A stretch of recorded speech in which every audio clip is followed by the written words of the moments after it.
silakan saudara Mat. Okey. Okey, hari ini operator Ya. Parti Perikatan Nasional Ya. Hamzah Sudin yang kita kenal dia ni siapa. Siswa Agung. Beliau mengatakan di kenyataan media beliau tadi, Ya. mengesahkan bahawa walaupun ahli-ahli Parti Bersatu Sabah tu yang keluar Ya. parti, tapi mereka masih ada hati dengan Bersatu, supaya Ya. alasan-alasan untuk mereka keluar ni supaya mereka dapat mengekalkan kepimpinan Haji G. Itulah seperti mana yang saya ulas hari pertama lagi, kan? Saya telah menyatakan bahawa sebenarnya apa yang berlaku ialah Haji G taktikal saja kononnya keluar daripada Bersatu, kerana kalau dia tak keluar daripada Bersatu, dia masih lagi berada di dalam Perikatan Nasional, sudah pastilah gandengan antara PH, Warisan dan BN akan membentuk kerajaan, dan mungkin Datuk Seri Bong Mokhtar akan diangkat menjadi Ketua Menteri. Sebab sekarang ni kita difahamkan Datuk Seri Syafiq Abdal sudah bersedia untuk memberikan laluan kepada Datuk Seri Bong sebagai Ketua Menteri Sabah yang baru. Jadi bagi mengelakkan benda ni berlaku, mereka memberikan sokongan kepada kerajaan perpaduan di peringkat persekutuan. Dan mereka mengatakan bahawa mereka telah mereka telah keluar daripada Bersatu. Persoalan dia, bila dia nak dilantik menjadi Ketua Menteri, dia ialah Ketua Bersatu Sabah. Bila dia Ketua Bersatu Sabah, memang dia layak untuk diangkat menjadi Ketua Menteri. Sebenarnya memanglah dari segi, kalau nak diikutkan, Ketua Parti yang diyakini oleh TYT mempunyai sokongan majoriti untuk membentuk kerajaan, dia boleh dilantik sebagai Ketua Menteri. Tetapi selepas dia keluar daripada Bersatu, bila dia keluar daripada Bersatu, dia masih lagi Ketua Menteri. Tetapi disebabkan perjanjian dibuat antara Barisan Nasional dan GRS, gabungan Barisan Nasional dan dengan PN, dengan PN. Bila kita berjanji, antara ini syarat-syarat dia, segala keputusan nak buat kabinet reshuffle, pelantikan pengurusi-pengurusi GLC dan sebagainya, mesti dengan persetujuan bersama. So benda ni mereka dah langgar. Bila mereka langgar, mereka pecat Datuk Seri Saleh Syed Keruak, dan mereka bercadang nak menggugurkan Datuk Seri Bong, nak gugurkan Jeffrey, maka dia dah langgar perjanjian itu. Dan perjanjian itu pun bukan antara Datuk Seri Bong sebagai pengurusi BN dengan GRS, ianya dengan PN. Bila UMNO yang mengangkat Haji G sebagai Ketua Menteri menarik diri, BN menarik diri daripada memberikan sokongan, maka dia hilang majoriti. Dia hilang majoriti kerana bila dia diangkat menjadi Ketua Menteri, ketika itu PH belum berada bersama dengan dia. Ini kena faham. Yang mengangkat dia ialah UMNO, BN. So bila BN dah tarik sokongan kepada dia, sokongan yang menyebabkan dia boleh menjadi Ketua Menteri itu sudah tidak cukup majoriti. Sudah tidak cukup majoriti. Maka untuk dia angkat semula menjadi Ketua Menteri, dia kena ada sokongan lebih daripada 40 kerusi. Persoalan dia sekarang ni, bila nak buat pelantikan baru, maknanya nak angkat semula Haji G sebagai Ketua Menteri. Kalau ikut Undang-Undang Tubuh Negeri Sabah, selain daripada dia mendapat sokongan majoriti ahli Dewan Undangan Negeri Sabah, Ketua Menteri mestilah dipilih di kalangan Ketua Parti. Dan dia dah tak ada parti. Sebab dia dah keluar daripada Bersatu. Dia ada masa untuk masuk STAR ke, nak masuk PBS ke, nak masuk ni. Dia boleh masuk, tapi dia pun tak boleh jadi Ketua Parti. Sebab dalam Undang-Undang Tubuh tu ternyata jelas mesti Ketua Parti. Itu yang menyebabkan dia sudah tidak layak untuk diangkat menjadi Ketua Menteri. Ini kena jelas. Okey. Yang digambarkan di banyak media sosial, tindakan UMNO khususnya UMNO khususnya menarik sokongan ini menyebabkan ketidakstabilan politik di Sabah, sedangkan ada perkara-perkara yang menyebabkan UMNO membuat tindakan sedemikian. Yalah. Jangan, dia macam gini. Kalau geng-geng Perikatan Nasional, dia akan letak beban kesalahan tu sudah pastilah di tangan Barisan Nasional, sebab musuh tradisi dia. Itu sebabnya kita tak boleh kerjasama dengan geng-geng PN ni. Haji G ni nama je duduk dalam kerajaan perpaduan, tetapi hakikat dia masih lagi bersama dengan Bersatu, masih lagi bersama dengan PN. Semalam diarahkan susah kerajaan negeri untuk menyambut Hamzah, dapat laluan VIP. Padahal Hamzah dah nobody sekarang ni, dia bukan menteri pun. Dia diambil oleh susah kerajaan negeri ikut laluan khas. Memang terang-terang ada gambar lagi, kita dah keluarkan gambar dia. So kalau misalnya kita nak mengekalkan Ketua Menteri yang kiblat dia masih lagi Hamzah Zainuddin, masih lagi Muhyiddin Yassin, memang matilah. Orang UMNO orang BN di Sabah memang takkan terima. Warisan pun sudah pasti takkan terima. So memang tidak akan ada kestabilan. Mana boleh di peringkat pusat kita tidak bersama dengan Perikatan Nasional, tetapi di peringkat negeri mereka bersama dengan Perikatan Nasional, tetapi menjadikan Warisan dan juga menjadikan BN sebagai musuh. So bila dia pecat Dato' Seri Saleh sebagai pengurusi khazanah dan dia nak gugurkan timbalan Ketua Menteri, pengurusi yang kita menang ni, UMNO menang lebih kerusi berbanding dengan Bersatu, sepatutnya Bong Mokhtar diangkat menjadi Ketua Menteri, tapi Bong Mokhtar berbesar hati bagi laluan pada dia. Dia balas dengan cara macam ni. Macam mana nak ada kestabilan? So bagi saya menyokong tindakan Bong Mokhtar untuk menarik sokongan terhadap Haji G. Dia memang tak layak, tak layak dan tak boleh dipercayai untuk mengetuai kerajaan negeri.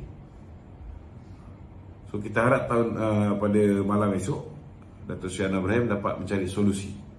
Macam mana cara dia? Okey? Okey tak? Adakah tindakan yang dimulakan oleh bekas Bersatu, TRS sekarang Haji G ni ingin memecat Dato' Seri Bong Mokhtar, Dato' Seri Saleh keluar, merupakan gerakan-gerakan yang dimulakan sempena pemilihan UMNO yang akan diadakan yang terdekat ni. Saya nampak ini lebih nak buat contohnya Contohnya, kalau misalnya di Sabah PH menyokong IGG, orang UMNO Sabah marah, mesti yang marah. Bila orang UMNO Sabah marah, Datuk Zahid pun duduk dalam kedudukan serba salah. Kalau Datuk Seri Anwar Ibrahim besok bila dia pergi, dia tidak menyelesaikan masalah ni, undi kita di Sabah ni akan bermasalah. Kena faham ni. Dan secara tak langsung, inilah sebenarnya strategi Hamzah and the gang untuk memecah belahkan antara Datuk Seri Zahid dengan Datuk Seri Anwar Ibrahim. Kita kena baca politik ni jauh, tak boleh nampak dekat je. Perancangan dia orang ni hanya nak mengucap-kacirkan. Kita tengok kenyataan yang dibuat oleh Syedan Kasim. Dia kata dia sedang merancang sesuatu yang hebat. Aku kalau Syedan Kasim lah yang merancang, aku simpati sebab aku risau siapa pula jadi mangsa cabul ni. Kita nampak dia punya kemampuan ke situ je. Tak tahulah kalau dia ada kemampuan untuk merancang benda lain. Setakat ni kemampuan yang kita nampak dia nak mencabul dia lah, kan? Okey. Yang 5 aduan UMNO dengan bersama timbalan pengurusi UMNO Sabah Datuk Yaakob Han, kita kenal siapa sebenarnya ni, kan? Bukan Yaakob Han. Dia 5 ni, 2 ni kawan saya masa pemuda, si Arsyad dengan Syahilmi. Arsyad ni baru satu penggal jadi Wakil Rakyat. Syahilmi pun rasa saya baru first time ni dia menang. Kemudian Yusuf ni yang dah keluar masuk. Dia dengan James, ini orang yang menyebabkan kita tukar kerajaan, lompat sana lompat sini, berubah-ubah kerajaan. Tapi masih lagi jadi Wakil Rakyat. Kita pun pelik juga. Seorang lagi apa? Jamsi.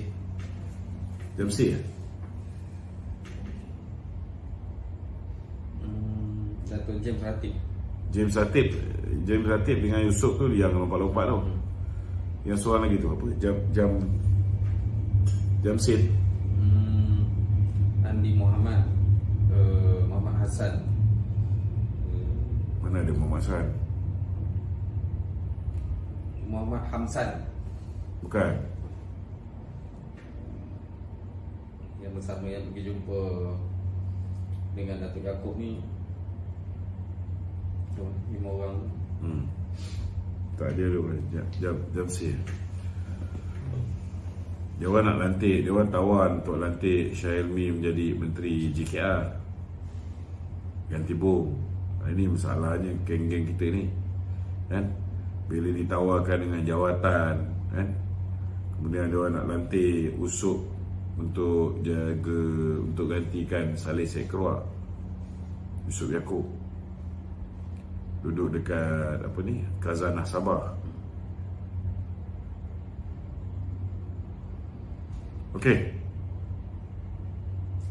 Gitu.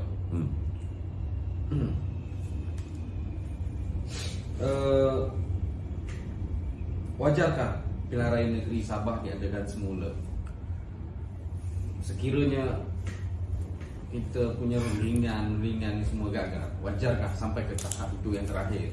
Ya, saya harap tak payah pening kepala lah sampai perlu kita buat pilihan raya negeri. Kerana kalau buat pilihan raya negeri ni pun,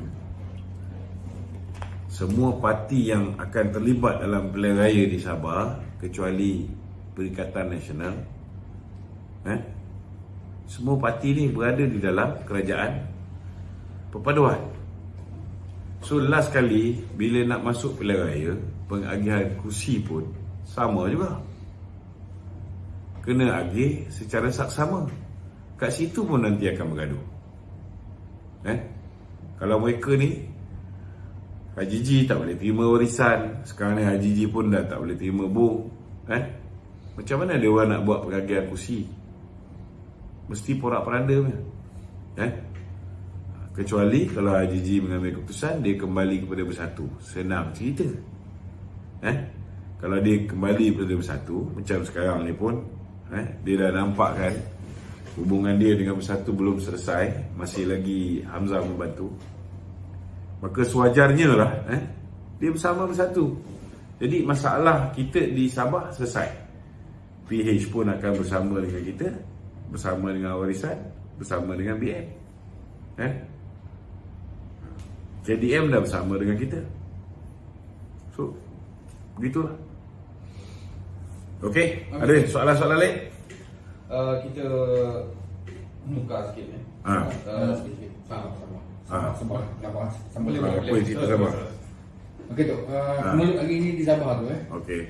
tak ada ke akta-akta yang boleh mengaitkan sebagai contoh akta lompat parti ke apa tu dari segi Di Sabah mereka belum meluluskan akta lompat parti. Itu sebabnya kita haraplah supaya Sabah ni segeralah buat akta lompat parti ni. Tapi yalah, kalau kalau Kemelut ni pun tak selesai, macam mana dia orang nak buat akta lompat parti? Kan?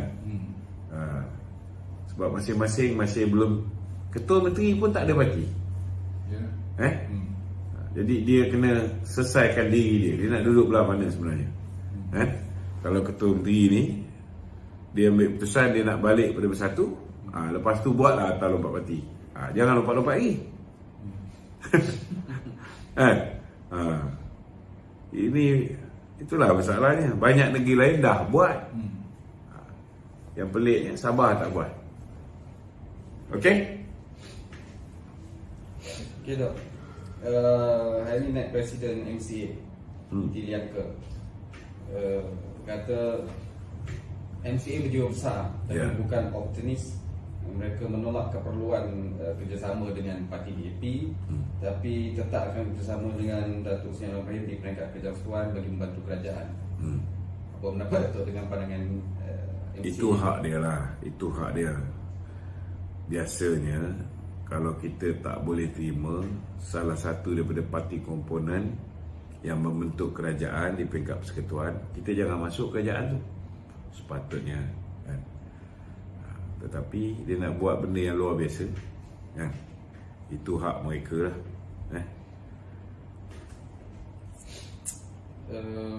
Okay, Dok. UMNO buat keputusan tidak jemput wakil parti DAP, PKR atau Pak Mana, dan mereka juga tidak jemput delegasi-delegasi asing yang seperti Gelazim.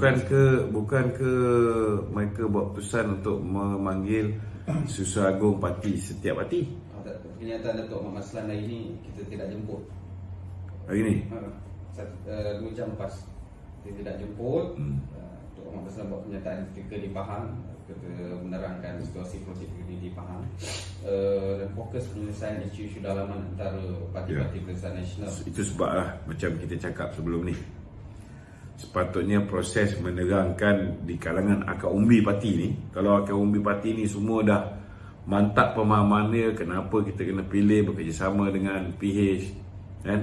Kenapa kita tak boleh bekerjasama dengan PN? Kalau ini semua dah diterangkan dengan baik di peringkat bawahan, lepas tu baru kita nak lepas tu baru kita buat proses program-program secara bersama supaya orang boleh terima benda ni.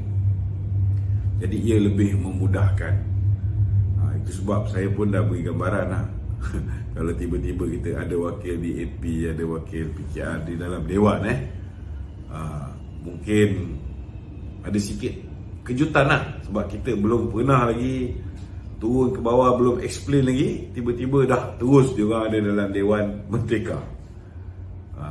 So saya rasa okey lah buat keputusan yang diambil oleh MT UMNO tu tepat lah.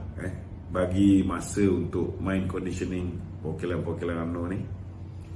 Kita tengok reaksi macam mana perwakilan UMNO pada 11 hingga 14 ni. Kemudian kita pergi ke bawah, pergi ke negeri, pergi ke bahagian-bahagian, kita terangkan dengan jelas, buat program banyak, talk show dan sebagainya secara bersama. Jadi program proses asimilasi tu akan berjalan dengan lebih cantik. Lepas tu baru boleh tahun depan kita jemput. Okey lah tu. Okey.